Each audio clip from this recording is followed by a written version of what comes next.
আসসালামু আলাইকুম। সন্ধ্যে ৭টা বাংলাদেশ বেতার, রাজশাহী। স্থানীয় সংবাদ পড়ছি মোহাম্মদ আনিসুর ইসলাম সানি।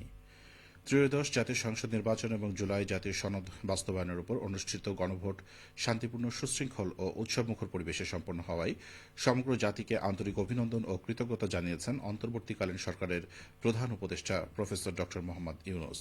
নির্বাচনে ভোট গ্রহণ শেষে তিনি বলেন, ভোটারদের স্বতঃস্ফূর্ত অংশগ্রহণ, রাজনৈতিক দলসমূহের দায়িত্বশীল আচরণ, প্রার্থীদের সংযম ও নির্বাচন সংশ্লিষ্ট সকল প্রতিষ্ঠানের পেশাদারিত্বের এই সম্মিলিত প্রচেষ্টায় প্রমাণ করেছে যে গণতন্ত্রের প্রতি আমাদের অঙ্গীকার অটুট। জনগণ তাদের সাংবিধানিক অধিকার প্রয়োগের মাধ্যমে দেশের ভবিষ্যৎ নির্ধারণে সক্রিয় ভূমিকা রেখেছেন।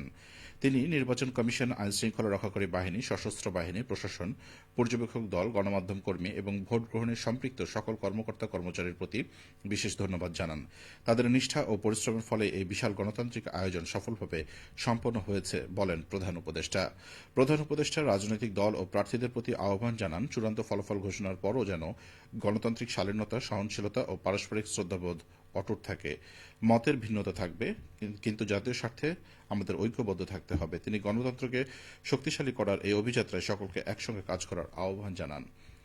রাজশাহী বিভাগে উৎসবমুখর পরিবেশে ভোট গ্রহণ শেষে এখন চলছে ভোট গণনা। বিকেল ৪টা পর্যন্ত রাজশাহী বিভাগের মোট ৮ জেলায় গড়ে ৫৭.৮৪% ভোট পড়েছে।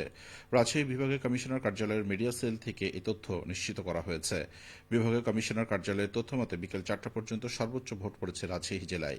এখানে ভোট প্রদানের হার ৭০.৫৫%। অন্যদিকে নাটোর জেলায় সর্বনিম্ন ৫০% ভোট পড়েছে।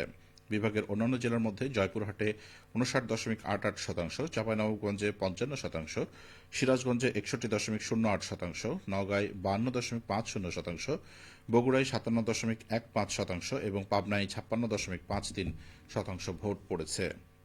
এদিকে কঠোর নিরাপত্তা ব্যবস্থায় নাটোরের 4টি সংসদীয় আসনে নির্বাচনে ভোট গ্রহণ শেষ হয়েছে। সকাল 7:30 থেকে বিকেল 4:30 পর্যন্ত মোট 566টি কেন্দ্রে বিরতিহীনভাবে ভোট গ্রহণ করা হয়। এখন চলছে ভোট গণনা। জেলা প্রশাসক ও রিটার্নিং অফিসার আসমা শাহীন জানান, সকল কেন্দ্রের ফলাফল প্রিজাইডিং অফিসারবৃন্দ উপজেলা পরিষদে উপজেলা নির্বাহী অফিসার ও সহকারী রিটার্নিং অফিসারের দপ্তরে প্রদান করবেন। এরপর 7টি উপজেলা থেকে প্রাপ্ত ফলাফল একীভূত করে নিয়ন্ত্রণ কক্ষ থেকে প্রাথমিক বেসরকারি ফলাফল ঘোষণা করা হবে। এছাড়া নওগাঁয় 6টি আসনে 782টির কেন্দ্রে ভোট গ্রহণ শেষে গণনা চলছে। নির্বাচনী কর্মকর্তাগণ জানান, নির্ধারিত সময় সকাল 7:30 থেকে বিকেল 4:30 পর্যন্ত জেলার প্রতিটি কেন্দ্রে একযোগে জাতীয় সংসদ নির্বাচন ও গণভোট অনুষ্ঠিত হয়। ভোট গ্রহণ শেষ হওয়ার পরপরই সংশ্লিষ্ট কেন্দ্রগুলোতে আনুষ্ঠানিকভাবে ভোট গণনার কার্যক্রম শুরু হয়। প্রতিটি কেন্দ্রে প্রিজাইডিং কর্মকর্তা ও সহকারী প্রিজাইডিং কর্মকর্তাদের তত্ত্বাবধানে গণনা কার্যক্রম পরিচালিত হচ্ছে। এ সময় প্রতিদ্বন্দ্বী প্রার্থীদের পোলিং এজেন্টরাও উপস্থিত রয়েছেন। এদিকে সিরাজগঞ্জে 923টি ভোট কেন্দ্রে ত্রয়োদশ জাতীয় সংসদ নির্বাচন ও গণভোট 2026-এর ভোট গ্রহণ সম্পন্ন হয়েছে। শুরু হয়েছে ভোট গণনা।